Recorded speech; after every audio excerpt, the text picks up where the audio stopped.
Hari ini saya terpanggil untuk membedah buku Salina. Jadi mungkin ada rakan-rakan yang tanya, kenapalah pilih buku lama-lama ni kan? Saya dah beritahu tadi, disebabkan oleh saya punya pensyarah tu selalulah beritahu saya, pergilah perpustakaan ambil buku Salina baca. Jadi kali pertama saya baca, hati kita dah mula seronok. Walaupun buku tulisan dia kecil-kecil, spacing dia kecil, tapi kita nak baca. Kerana apa? Yang pertama ialah novel Salina ini merupakan satu novel yang menceritakan tentang kisah masyarakat di Singapura pada tahun selepas Perang Kedua. Jadi, sebelum saya pergi lanjut, saya nak cerita siapakah A. Samad Said, iaitu penulis tersohor Malaysia. Bagaimanakah dia ataupun berapa banyakkah karya-karya beliau yang telah dijadikan sebagai satu karya unggul. Ya. Okey, so A. Samad Said sebenarnya dilahirkan pada 9 April 1935 di Belimbing Dalam Melaka dan merupakan anak ketiga daripada 5 orang adik-beradik. Hidup keluarga agak pincang apabila ayahnya yang bekerja sebagai kita panggil konduktor bas, seorang kaki mabuk, kaki botol lah kan, kaki botol, suka berjudi, dan disebabkan itu keluarga ni mengalami masalah atau krisis kewangan. Ya. Jadi ekoran sifat buruk bapanya, institusi keluargaannya sering goyah dan menyebabkan ibunya terpaksa mengambil upah sebagai pembasuh kain dan menjual kuih-muih. Okey, tuan-tuan, saya terangkan ni sebab apa? Sebab akan ada satu scene atau satu peristiwa yang akan diselitkan dalam novel Salina ni dekat dengan cerita sebenar A. Samad Said. Dan saya nak tuan-tuan fikirkan, apakah novel Salina ini ditulis disebabkan oleh pengembaraan A. Samad Said ke Singapura pada tahun selepas Perang Dunia Kedua, ataupun imajinasi penulis terhadap cerita kemasyarakatan tu. Adakah dia wujud ataupun tak wujud? Bolehlah buat orang kata andaian. Sebab akhir nanti saya akan tanya soalan. Dalam ni ada, nampak tak? Dia awak. Ada hadiah ni, ada tiga barang dalam ni. Okey, jawab dulu baru pegang barang. Dalam ni balik boleh masak. Gitu. Nampak tak? Dengar je, dengar macam pelik. Dalam tu ada masakan tu. Okey. Saya sambung. Beliau pernah berkhidmat sebagai kerani sebelum menjadi rakan sekerja Ahmad Rustamah untuk Akhbar Parti Rakyat. Beliau banyak melibatkan diri dalam dunia penulisan apabila menjadi penolong pengarang majalah remaja, pemberita pengarang utusan dan Mastika. Antara novel yang dihasilkan oleh Samad Said ialah Salina. Salina ni novel unggul dia, novel ulung dia. Dan pada 2021, Salina telah ulang tahun novel Salina ke-60. Maksudnya betapa panjangnya Salina ni sehingga hari ini masih diulang cetak. Jadi kalau ikutkan cerita ini ditulis pada zaman selepas perang, iaitu setahu saya 1958, karya novel Salina ini telah dipertandingkan di satu pertandingan DBP. Jadinya mungkin ditulis pada tahun 1957. Yang mana mungkin sama dengan usia kemerdekaan kita. Cumanya diterbitkan pada 1961. Kenapa? Disebabkan oleh karya novel ini terlalu berat dan membincangkan tentang masalah sosial masyarakat pada waktu itu selepas Perang Dunia Kedua, dan mengetengahkan masalah-masalah sosial dalam masyarakat untuk menyara kehidupan. Maka novel ini telah ditolak dan telah menjadi satu novel kontroversi. Sebab tu saya minta tuan-tuan kalau ada masa baca. Seronok untuk dibaca. Jadi selepas A. Samad Said pergi ke UBP, dia mempertahankan Salina ni, style penulisan dia, isi dia, apa yang dicuba ketengahkan, maka novel ini pada asalnya nama dia bukan Salina. Nama dia Gerhana. Tapi apabila ketua editor tengok macam tak best lah Gerhana ni, boleh tak tukar kepada ni sikit? Boleh tak kita padam satu-satu bahagian yang tak perlu, yang macam mungkin terlalu macam orang kata malu untuk disebut dalam novel. Jadi ada banyak bahagian yang dipadam, ada banyak perkara yang ditukar lah. Lebih-lebih lagi pada penggunaan ayat-ayat lama. Ni dah versi baru dah ni saya rasa. Yang lama mungkin ejaan dia mungkin. Ejaan dan sebagainya lah. Jadinya telah diterima dan telah dicetak pada 1961. Itulah dia Salina. So apakah yang kita ceritakan dalam novel Salina? Okey, watak-watak dulu. Kita tentu pada watak-watak dulu. So dalam novel Salina ada watak-watak ni, Siti Salina, Abdul Fakar. Siapa Abdul Fakar? Abdul Fakar ni adalah buah hati kepada Siti Salina. Sekejap lagi kita tengok dia punya sinopsis. Hilmi, seorang anak muda, masih bersekolah, berhijrah ke Kampung Kambing dan tinggal bersama-sama Siti Salina. Maksudnya satu sederet tu dia tinggal beramai-ramai lah. Khadijah, ibu kepada Hilmi. Nadiha, seorang anak gadis yang tinggal juga di Kampung Kambing. Tapi dia tinggal dengan Sunarto dan Mansur serta Zarina. Sunarto ialah abang angkat dia. Mansur ialah abang kandung kepada Nadiha dan Zarina ni ibu kiri kepada Nadiha, Sunarto dan Mansur. Nampak tak? Pening kan? Sekejap lagi kita fahamkan. Yang best sekali ialah Kurupaya Sami. Siapa Kurupaya Sami? Kekasih? Sanggita? Maksud ada dia. Tiba-tiba pula. Dia tiba-tiba ada ni pula. Kurupaya Sami ni dialah tuan rumah kepada Kampung Kambing tu. Sekejap lagi kita teroka. Apa benda, kenapa dia bagi nama Kampung Kambing? Haji Karman ni orang yang alim, dikatakan alim. Tapi bila dia jumpa orang, dia asyik nak marah orang tu je sebab kenapa dia tak buat benda baik, kenapa tak macam ni, dia marah orang. Dia bukan menasihati. Dan Razman ni kawan kepada Haji Karman. Maksudnya yang dua ni dia tak begitu menyerlah lah. Tapi di akhir bahagian, cerita Haji Karman dan Razman ni menyedihkan. Sebab apa menyedihkan? Sekejap lagi kita tengok Baik, kita pergi ke latar belakang. So novel Salina ini merupakan sebuah novel yang berlatar belakangkan sebuah kampung yang diberi nama Kampung Kambing. Cuba teka kenapa diberi nama Kampung Kambing? Sebab banyak kambing, betul? Betul? Salah. Sebab kampung yang dia duduk tu, rumah tu berasal daripada kandang kambing. Si Kurupaya Sami tadi tu, dia bina banyak kandang kambing, dia cakap dengan kerajaan, oh saya mau buat kandang kambing. Orang kerajaan pun kata okey, boleh. Tapi sebenarnya untuk mengaut keuntungan lebih banyak, dia bukan buat kandang kambing. Dia bina macam kandang kambing tapi yang duduk dalam tu orang. Betul. Jadi kawasan tu memang macam kawasan kandang kambing. Kotor, busuk, banyak nyamuk walaupun saya tak ada kat sana. Sampai saya imajinasi saya macam panjang sikit lah. Jadi kata kotor, busuk, tak ada sistem peparitan yang baik, nyamuk berkeliaran dan atap-atapnya cuba teka. Dia tutup pakai apa? Cardboard daun nipah. Daun nipah betul? Daun kayu balak. Saya pun tak pernah tengok daun kayu balak macam mana. Dan yang terakhir ialah daun-daun labu. Labu tu dia kan melingkar kan? Dia naik atas tu menutup. Jadinya kalau waktu hujan, habislah basah manusia dalam tu. Dia ingat dalam tu kambing ke? Macam itulah. Si Kurupaya Sami ni dia seorang yang tamak. Jadi dia tak nak betulkan atau pasang atap. Tapi dia akan minta duit sewa pada semua yang menyewa kandang kambing dia tu RM20 sebulan. Masih guna ringgit tau sebab pada masa tu saya fikir Malaysia, Singapura masih ada dalam Malaysia lagi. Dia belum keluar. RM20 pada masa tu saya ingat besar kan? Sedangkan kita naik teksi RM1, dia cakap dalam novel ni naik teksi RM1, saya rasa besar lah. Kan? Okay. Jadi, sinopsis novel. Alright. So novel ini berlatar belakang sebuah kampung, okey dah. Antara watak yang terdapat dalam novel Salina pun saya dah terangkan. Saya perjelaskan sedikit lah ya. Abdul Fakar, Helmi dan ibunya Khatijah. Zarina seorang janda yang tinggal bersama anak tirinya iaitu Nahidah, Mansur dan Sunarto. Itu tadi mak dia Zarina. Anak dia Sunarto, Nahidah dan juga Mansur.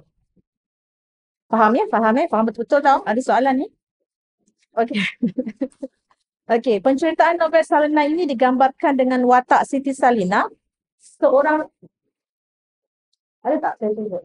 Okey, penceritaan novel saingan dapat digambarkan dengan watak Siti Sarinah, seorang kupu-kupu malam. Faham kan apa maksud kupu-kupu malam? Yang menyara dan memelihara Abdul Fakar yang malas bekerja dan sering meminta duit daripada Siti Salinah. Jadi Siti Salinah ni dia bela seorang lelaki nama dia Abdul Fakar. Kenapa dia bela? Sebab Siti Salinah ni tengok Abdul Fakar ni rupa dia macam bekas pakwa lama dia. Bekas kekasih hati dia lama. Mana pergi kekasih lama dia kan? So kekasih lama tu mati dibom ketika Perang Dunia Kedua bersama seluruh ahli keluarga Siti Salinah ni. Jadi Siti Salinah ni asalnya ialah anak orang kaya. Ayah dia ada macam kedai berlian kot. Di Singapura pada masa tu. Jadi bila dibom, harta dia, keluarga dia musnah lah.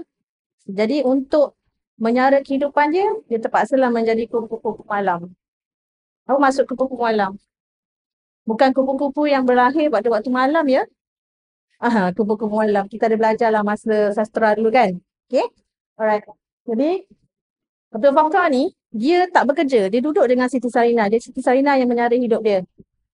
Tapi dipukul-pukul Siti Sarinah tu. Ditumbuk-tumbuk orang tu. Ditomoi-tomoi orang tu. Tapi Siti Sarinah masih lagi nak menjaga Abdul Fakar. Sebab muka dia tu macam bekas kekasih dia iaitu Muhammad Yusof. Muhammad Yusof ingat Okay, so Abdul Fakar, belum. Abdul Fakar seorang yang kaki mabuk, kaki perempuan, kaki suka pukul dan minta duit dari Siti Salinah. Walaupun Siti Salinah sering dipukul oleh Abdul Fakar, dia tetap menyayanginya kerana wajah Abdul Fakar seiras dengan wajah arwah kekasihnya Muhammad Yusof. Okey, boleh. Sebelah. Okey. Saya rasa saya kena baca ni. Okey, atas hasutan Abdul Fakar, Zarinah telah menghalau Sunarto. Sekejap ya, rasanya saya tak masukkan di sini. Okey, pada asalnya Siti Salinah seorang anak yang kaya, saya dah terangkan tadi. Selain itu, novel Sarinah ini juga dapat dilihat konflik yang berlaku pada watak Nahidah. Nahidah tadi kan anak kepada siapa tadi? Zarinah. Pandai. Zarinah. Okey, yang dipaksa oleh ibu tirinya untuk menjadi pelayan demi memenuhi keperluan ibu tirinya. Ibu tiri dia ni, Zarinah ni, dia nak cantik, nak melawar, nak duit banyak. Jadi suruh kerah tenaga tiga-tiga orang anak dia ni. Yang selalu dikerah tenaga ialah Sunarto. Orang panggil dia dalam novel ni ialah Nato. So Nato ni, dia bawa beca tau. Dia bawa beca hari-hari dia akan dapat duit cash, betul tak? Kita macam bawa Grab lah. Dia dapat duit cash. So balik dia akan bagi mak dia. Walaupun ni bukan mak betul dia, tapi Sunarto ni sebenarnya, dia dah terhutang budi kepada Nahidah dan keluarga kerana masa usia ayah dia ada, ayah dia terjumpa Sunarto ni di kaki lima sebab ditinggalkan semasa macam ni dia diculik oleh askar-askar Vietnam. Okey, dihantar ke Singapura dan dibiarkan di Singapura di tepi jalan. Jadi ayah kepada Nahidah ni ambil Sunarto ni jadi anak angkat, diberi makan, diberi minum, pakaian tinggal sebabkan oleh ayah dia ni orang yang berduit lah sebab dia bekerja dengan orang Jepun pada masa tu. Okey, selepas ayah dia meninggal, jadi mak dia ni macam sedikit meroyan sebab tak ada duit lah, tak ada pendapatan, ayah dah meninggal semua. Jadi dia kerah tenaga anak-anak dia 3 orang ni, terutama sekali Sunarto ni.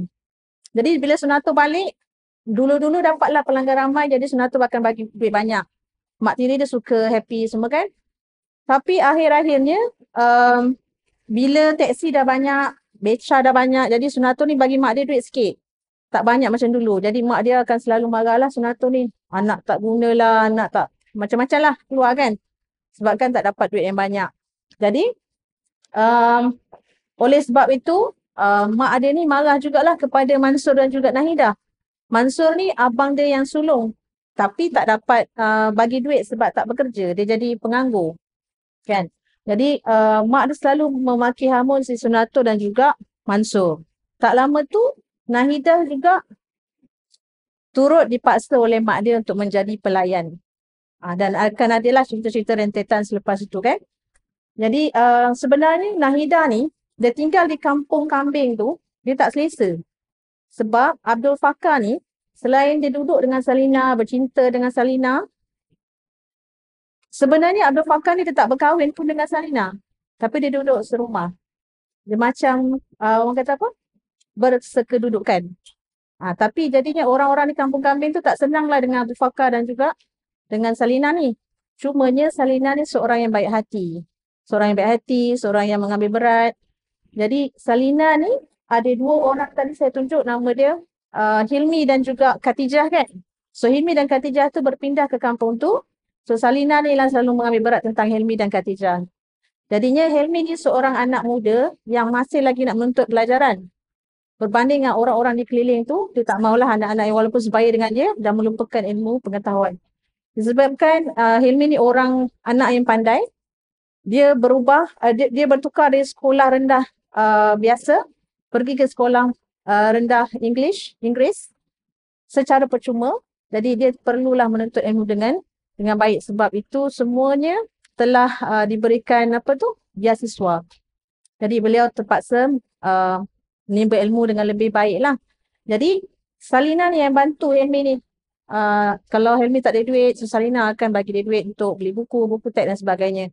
Salina juga beri duit kepada ibu dia, iaitu Khatijah, untuk meneruskan hidup lah. Sebab Khatijah dah tak ada suami. So Hilmi dah tak ada ayah lah. Ya? Sebab dibom ketika dalam shelter. Masa mereka tengah berlindung dalam shelter, so dibom dan ayah dia meninggal. Disebabkan itu dia terpaksa berpindah banyak kali dan akhirnya berjumpalah dengan Salina di kampung kambing. Baiklah. Macam pening sikit cerita dia. Faham? Faham kan? Okey. Jadi Nahida ni dia tak begitu gembira lah tinggal di kampung kambing tu. Sebab apa? Abdul Fakar ni rupanya selain daripada duduk bersetukan dengan Siti Salina, dia juga selalu buat jahat kepada Nadiha ni. Jadi dia selalulah membuat perkara-perkara tak elok kot, mungkin flirting ke, kita tak tahu kan masa zaman tu kan.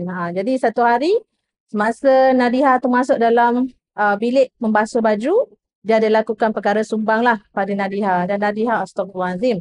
Lepas tu Nadiha dia rasa macam tak senang. Jadi satu hari dia melarikan diri dan dikatakan dia mabuk pada malam tu. Dia larikan diri ke Pulau Pinang. Lalu dia berkahwin dengan seorang buruh. Walhal pada masa tu, Nadiha dan Hilmi tu sedang bercinta. Cerita ni macam, asal batal balik kan? Tak apa, nanti kita tengok balik. Okay, alright. Sebenarnya Nadiha dan juga Hilmi tu dia sedang bercinta-cinta monyet macam tu. Tiba-tiba Nadiha ni frust sebab diganggu oleh Abdul Fakar ni. Dia terus menghilangkan diri ke Pulau Pinang, akhirnya berkahwin dengan seorang buruh. Dan Hilmi ni, dia frust juga. Sebabnya Salina yang selalu bagi dia duit ni, tiba-tiba dia kata dia dah sedar bahawa Abdul Fakar ni tak guna. Abdul Fakar ni menghabiskan boreh dia. Dia kata, tak apa, saya terpaksa mengangkat kaki. Disebabkan oleh mak pada si Hilmi tu menasihati banyak kali lah. Tak boleh buat macam ni, kau kena lari daripada Abdul Fakar, kau kena mulakan hidup baru. Jadi oleh kerana banyak nasihat daripada ibu si Hilmi ni, jadi dia tekad untuk lari keluar dari Singapura dan pergi ke Kelantan bersama kawan dia, Mek Su kot nama dia, tak silap saya. Jadi bila Salina pergi, Hilmi ni hilang arah dah lah. Sebab dia anggap Salina ni macam kakak dia, macam orang yang paling rapat dengan dia, yang selalu bagi dia duit. Tiba-tiba dah tak ada semua tu. Dia puas menangis lah. Dia menangis dan sebelum Salina pergi, dia beritahu pada Hilmi, tolong berhenti sekolah. Walaupun sebelum tu Salina yang bagi duit, suruh dia sekolah, jangan lupa tuntut ilmu. Tapi akhirnya dia minta Hilmi tu berhenti sekolah sebab ibu kepada Hilmi dah jatuh sakit dan teruk. Dia suruh cari duit untuk tampung perbelanjaan hospital lah untuk mak dia. Jadi mak dia pun tak lama hidup. Lepas kejadian tu, Salina pergi. Tak lama tu mak dia pula meninggal. Dia pun bawa diri dia ke Kuala Lumpur. Bila Nadiha pun dah pergi ke Pulau Pinang, semua dah berpecah. Jadi kampung tu terbakar. Kampung kambing tu terbakar. Apa nasib orang dalam tu? Tu dah saya sebut tadi. Ada dua orang tu kan. Razman dengan seorang yang Haji Karman tu kan. Akhirnya terbakar di dalam kampung kambing, tak dapat diselamatkan, terkuburlah di situ. Jadi, maka musnahlah kampung kambing tu dan semua yang keluar, maksudnya Hilmi, Siti Salinah, semua kembali semula ke Singapura pada satu masa. Tak dinyatakan dekat situ, tapi lamalah lepas peristiwa terbakar tu, lama tu baru dia berkumpul semula, tapi masing-masing masih merindui antara satu sama lain lah. Nadiha tak dapat dikesan. Siapa lagi tadi? Mansur dah jadi tentera. NATO tak diberitahu NATO jadi apa. Helmi seorang kerani bekerja di Kuala Lumpur. Pulang ke Singapura untuk berjumpa Siti Salinah yang dah frust. Abdul Fakar yang selama ni memukul-mukul Siti Salinah tu dah selepas Siti Salinah keluar, dia rasa macam menyesal. Dia kata tak ada orang yang menyayangi dia selain Siti Salinah. Walaupun sebelum tu dia telah tergoda dengan seorang perempuan joget. Yelah kan, kumpul-kumpul malam kan, lelaki, astagfirullahaladzim. Jadinya akhirnya bila Salinah bawa diri tu, Abdul Fakar pun membuat keputusan untuk berlayar semula. Jadi ceritanya tamat di situ. Okay, jadi semuanya endingnya nampak macam rata. Tapi dalam kita membaca, kalau tuan-tuan baca buku ni, dalam ni perasaan kita bergelojak dalam ni. Jadinya, walaupun tulisannya kecil-kecil macam ni, terus terang tuan-tuan, saya mengambil masa, ni masa saya degree tau, saya baca masa ijazah sarjana muda. Saya baca sekejap je dalam 3 hari. Masya Allah, sekarang nak baca 3 tahun untuk bersiap. Sebab ya Allah, baca satu line ngantuk, satu line lantuk kan, sebab tulisan dia. Tapi boleh beli versi yang baru, yang cetakan yang terbaru lah. Okay, yang seperti yang saya katakan, cetakan dia sampai tahun 2021. Dah 60 tahun kan. Jadi novel ni telah dikritik hebat oleh editor-editor di DBP dan juga penerbit-penerbit sebab dia mengutarakan cerita kisah benar yang berlaku di Singapura. Tetapi sehingga hari ini kita tidak pasti. Bila saya baca semula latar belakang A. Samad Said, adakah apa yang diceritakan dalam novel ini merupakan kisah dia sebenarnya? Dan dia memikirkan tentang Singapura sebab dia selalu berkunjung ke Singapura. Dan mungkin dia yang bina tentang kampung kambing. Siapa tahu kan? Tu yang kita tertanya-tanya sampai hari ini. Saya fikirkan adalah cerita kisah dia lah. Sebab berdasarkan ayah dia yang kaki pukul, kaki judi dan sebagainya kan. Saya mengandaikan bahawa cerita ini berkisarkan sebenarnya cerita kisah benar dia. Dan ahli keluarga dia lah. Okay? Alright. So, apa yang kita nak tekan di sini ialah falsafah dan pemikiran penulis dalam bercakap tentang realiti kehidupan manusia. Baik, dengan erti kata lain, berdasarkan falsafah ini, pengarang telah menjadikan fenomena serta kejadian realiti yang benar-benar berlaku dalam kalangan masyarakat sebagai tema dan teknik penceritaan. Oleh itu, merujuk novel ini, A. Samad Said telah menggunakan falsafah sosial sebagai subjek utama dalam penceritaan novel ini. Baik, selain itu, falsafah sosial dalam novel ini telah ditunjukkan dengan penceritaan pengarang tentang kehidupan masyarakat yang duduk atau menetap di kampung kambing. Right? Okay. So, hal ini demikian kerana A. Samad Said telah menonjolkan realiti kehidupan sebenar golongan masyarakat yang menjadi mangsa Perang Dunia Kedua. Kita tengok je lah hidupan Salinah. Sebenarnya Salinah ni boleh je buat kerja lain kan. Pergi meniaga kari pap ke, nasi lemak ke, tapi dia menolak. Sebab setiap kali dia pergi jadi kupu-kupu malam, mungkin dia dapat banyak duit. Bila dia pergi pasar kan, dia tak lupa belikan si Fakar tu beef stick tau. Kat pasar zaman dulu ada beef stick kan. Pelik kan. Jadinya, maksudnya si Salinah ni dia akan dapat banyak duit lah setiap kali dia jadi kupu malam tu kan. Tapi tak bermaksud A. Samad Said ni dia mengetengahkan dia mengetengahkan isu sosial ni, tapi tak bermaksud kita perlu menerima budaya ni. Kan? Betul tak? Dia sebagai pedoman lah, kita yang membaca, kita tahulah mana yang baik, yang buruk. Dia cuma mengetengahkan sahaja. Jadi itu adalah falsafah dan pemikiran sosial. Isi dan mesej ada tak? Okey, isi dan mesej dalam novel ini diketengahkan tentang keperitan dan pengalaman hidup masyarakat yang musnah. Inilah banyak antaranya kalau kita tengok dalam cerita novel ini, masyarakat di kampung kambing itu semuanya orang kata teruk lah. hidup dia teruk. Lebih-lebih lagi dalam orang kata apa? Ke isu-isu kemasyarakatan. Contoh Nadiha tu tengah basuh baju dalam toilet, orang lain boleh masuk toilet tu. Terkejut Dr. Alif. Dia boleh masuk je, dia boleh je buat apa-apa dalam toilet tu. Tak ada segan silu. Dan kebanyakan anak-anak muda dalam kampung kami tu, dia kalau jumpa perempuan kan, dia flirt-flirt. Macam tu, pip-pip dia kata. Dan dia, anak-anak muda dekat kampung kami ni, dia akan mengendap. Jadinya kat situ dibawakan isu dan mesej tentang pengalaman hidup masyarakat yang musnah dan jugalah biasalah kaki botol, kaki pukul, kaki judi dan sebagainya. Yang kedua, sifat kehalubaan dalam kehidupan. Siapa yang tak haluba tadi? Kurupaya Sami. Banyak degil itu orang. Okey, dia adalah orang yang membuat rumah tu lah kan. Tapi dia tidak bertanggungjawab pada rumah yang dibina tu. Suruh pasang atap pun tak nak, suruh bersihkan pun tak nak. Even toilet tu bukan toilet tau. Toilet tu adalah dia macam ada sebuah kilang sebelah tu. Dia suruh orang-orang tu, kau pergi mandilah kat situ. Kalau ada Bengali Berwan Singh tu, jangan mandi. Kau lari. Tunggu Berwan Singh tu tak ada, baru pergi mandi. Macam tu lah cerita dia. Dan kenapa? Berwan Singh tu jaga kilang tu. Kilang tu, air tu kat kilang tu. Jadi kalau Berwan Singh balik, dia orang akan beramai-ramai, berbondong-bondong, mandi.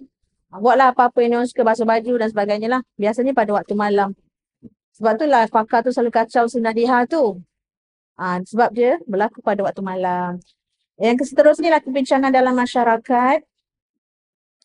Yelah Salina tadi kan kebincangan kan sebab tak ada duit, macam nak teruskan hidup, dia terpaksa jadi kupu-kupu malam. Apa dia kupu malam? Sekejap lagi kita tanya. Okey, dalam masa yang sama Abdul Fakar juga bertindak jahat. Dia kata, Zarina, kau kena buang NATO ni dan juga Mansur. Kena buang dia orang sebab dia orang tak kerja, dia orang bagi duit sikit. Padahal si Fakar ni ada niat jahat pada Nadiha. Kalau dua orang abang ni tak ada, tu senanglah dia nak buat jahat pada Nadiha. Itulah sebenarnya dia punya kebijaksanaan. Dan seterusnya, walaupun dalam kebincangan masyarakat, masalah sosial yang berlaku, masyarakat pada zaman tu juga mementingkan ilmu pengetahuan. Walaupun diceritakan seorang tu, Hilmi tu yang pandai bijaksana, tapi tetap dalam novel ni, diberi tahu pada kita bahawa ilmu pengetahuan tu sangat berguna lah. Ya? Seperti yang dikatakan di sini, Hilmi ni bersekolah di Sekolah Melayu Kota Raja. Nampak tak? Kota Raja ni sebenarnya Samad Said yang duduk dulu, yang belajar. So saya memikirkan bahawa cerita ini adalah cerita Samad Said. Okay? Dan berpindah ke sekolah Inggeris bernama Monk Hill dan Victoria School secara percuma. Di sini saya mengandaikan bahawa ini adalah cerita sebenar Samad Said dan direka di Singapura lah. Ya? Okay. So pandangan hidup. Ada tak pandangan? Okay, pandangan hidup. Dalam novel ini juga, disebut tentang amalan pantang larang. Seperti menyambung kaki. Apa menyambung kaki? Saya tak boleh nak. Sampai hari ini saya tak faham menyambung kaki. Menyambung ayam saya tahu. Menyambung kaki apa? Kaki naik. Oh. Kalau kita buat jadi apa? Mak mati, bapak mati kan? Betul lah. Nampaknya kita punya tahu siapa kan? Okay. Alright. Amalan pantang larang. Inilah pantang larang menyambung kaki tadi. Okay. Yang kedua, orang tua-tua kata kalau menyambung kaki emak akan mati. Betul lah. Jadinya betul lah. Jadinya pada zaman itu anak gadis memakai kain batik atau sarung akan menyebabkan kakinya terselak. Sebenarnya dia kata jangan menyambung kaki tu sebenarnya kalau anak-anak dara, kalau dia sambung kaki kan kainnya terselak. Kan zaman tu banyak yang mengendap. Jadinya dia kata jangan buat macam tu, nanti orang mengendap. Jadi tak boleh sambung kaki. Yang kedua ialah amalan kepercayaan karun. Dalam novel ini kepercayaan karun juga diamalkan berdasarkan latar masyarakat dalam cerita Salina ini. Contohnya, suara anjing menyalak kedengaran. Suara 5 ekor anjing. Selalunya begitulah di kampung kami kalau ada orang pulang malam-malam. Kan biasa kalau kita dengar, kan? Tu apa bunyi dia? Kenapa? Adalah benda-benda yang melintas kan? Adalah kan? Benda-benda yang terbang kan? Jadi rupanya zaman dulu pun sama. Zaman dulu lagi teruk kan? Kampung-kampung dia yang penuh lagi dengan hutan-hutan kan? Okey, yang seterusnya ialah pandangan Serong terhadap pekerjaan pelayan. Macam saya kata tadi, Nahidah tu dia lari sebab dia frust dengan kehidupan dia. Dia kecewa dan dia terpaksa menjadi seorang pelayan. Pelayan dia kat sini saya tak pasti. Adakah dia pelayan yang waiter tu? Tak, saya tak pasti. Dia tak terang kat sini. Mungkin saya kena baca lagi mendalam. Tapi dia ada sebut dalam satu ayat dia, Naidihah mabuk. Maksudnya ialah pelayan lah kan di kelab-kelab malam mungkin. Okay. Alright. Seterusnya, pentingnya menjaga maruah diri. Walaupun Siti Salinah tu, sebenarnya masa saya katakan lah, Siti Salinah tu dia kuat, dia sihat lagi. Sebenarnya dia boleh je nak bekerja, jual karipap, nasi lemak, canai ke. Tapi dia tak memilih untuk bekerja macam tu. Sebab apa? Mungkin dia kata senang untuk buat duit. Sebenarnya kepentingan kita menjaga maruah diri tu adalah lebih utama lah sebenarnya kan. Daripada dia duduk dengan Abdul Fakar yang tak mendatangkan hasil, umpama biawak hidup. Sebenarnya dia kena keluar dari kepompong. Seperti mana yang telah dinasihatkan oleh ibu si Helmi tu. Jadi apa lagi yang ada? Okey, jadinya saya rasa saya nak habis. Jadi dalam novel ini ditekankan nilai-nilai budaya. Yang pertama ialah nilai mengenang budi. Dapat kita tengok dari Helmi. Helmi, macam mana dia mengenang budi Siti Salinah ni. Bila Siti Salinah dah keluar dari kampung kambing tu, dia berusaha cari Siti Salinah sampai ke Kuala Lumpur, sampai Siti Salinah balik semula Singapura. Walaupun dia tengah berkhidmat sebagai kerani di Kuala Lumpur, dia beli tiket. Akhirnya dia beli tiket untuk pulang mencari Salinah. Jadi dia rasa macam, oh aku dah berduit sekarang, aku nak jaga pula Siti Salinah selepas mak aku dah meninggal. So nilai mengenang budi. Yang kedua ialah bertolak ansur. Bertolak ansur ni ada satu, walaupun Kurupa Ayah Sami ni orang yang cekik darah, tapi ada satu masa tu dia kata dengan seorang penyewa tu, tak ada apalah, bolehlah kita boleh lanjutkan lagi sewa, dia kata. Boleh saja. RM20 juga tapi boleh juga. Dia kata maksudnya Kurupa Ayah Sami tu dalam ketamak halobaan dia tu, dia adalah sikap tolak ansur. Seterusnya, nilai mengambil berat dan demi kebaikan orang lain ditunjukkan dalam watak Siti Salinah, sentiasa mengambil berat tentang ibunya, iaitu ibu Hilmi, iaitu Khatijah, yang sakit, demam. Jadi bila Salinah ni balik malam, dalam pukul 5 pagi tu, dia dapat duit banyak. Paginya esok dia akan bagi mak ni, Hilmi ni, Kak, pergilah hospital, belilah ubat. Kan, bila tengok mak ni dah teruk, pergilah hospital, ambil RM100 ni, pergi beli ubat. Macam itulah keadaan dia. Jadi dia ni mengambil berat. Dia tanya mana Helmi, dah sekolah ke belum, ada duit belanja ke tidak, dah duit ke nak beli buku. So semua Salinah ni dia bantulah. Dia ada nilai mengambil berat. Dan seterusnya, ketabahan dalam menghadapi godaan hidup. Jadi dia kenal lari watak Siti Salinah ni, dia tabah lah. Walaupun dia kena hari-hari kena pukul dengan si Fakar tu, dia tabah. Sebab kan saya rasa dia bukan tabah, tapi dia macam angau. Mungkin tabah tu Khadijah tu. Kan dia angau lah kot daripada si Fakar tu, sebab muka dia sama dengan Muhammad Yusof, arwah Yusof tadi kan. Okey. Jadinya penutup kesimpulannya, novel ini boleh dianggap sebagai novel, sebuah karya unggul kerana mempunyai nilai estetik yang tinggi dari aspek kepengarangannya. Ciri-ciri karya yang hebat terdapat dalam novel Salinah memperlihatkan keunggulan pengarang dalam menyampaikan mesej kepada pembaca. Ciri-ciri sebuah karya yang hebat seperti mesej, nilai budaya, pandangan hidup, nilai ilmu, teknik kepengarangan terdapat dalam sesuatu karya ini mencetuskan idealisme pengarang dalam sesebuah karya. Samad Said yang mampu mencetuskan pemikiran. Macam mana saya baca ni? Okey, dalam hal ini novel Salinah memperlihatkan kepengarangan Samad Said yang mampu mencetuskan pemikiran, nilai dan pegangan dan menceritakan keadaan hidup bangsa Melayu selepas Perang Dunia Kedua yang hidup dalam keadaan terdesak dan terpaksa melacur. So, kupu-kupu malam tadi maksud dia melacur demi ingin terus hidup. Sekian. Itulah dia. Jadi faham tak cerita dia? Seronok ke tak seronok? Jadi silalah pinjam di perpustakaan. Nah,